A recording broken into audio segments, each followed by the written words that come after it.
Okey, hari ni saya ada cewek-cewek dari Medan. Horas. Saya mau tanya nih, gimana bisa tahu restoran saya Medan ke sini berapa jauh nih? Gimana bisa tahu? Lalu di TikTok. Sering. Sering. Sering. Berapa sering? Berapa tahun udah menonton saya? Dari 2024.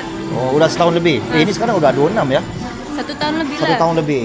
Okey, namanya Saida. Saida. Gimana makanan saya di sini? Enak-enak, sedap-sedap. Enak. Okey, dan ini namanya Nah, Ira.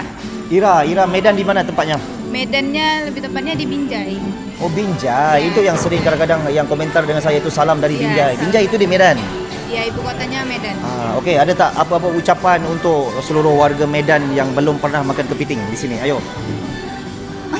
Untuk Untuk orang Medan. seluruh orang Medan, orang Binjai Medan, ayo cobain ke sini, rasanya enak sekali.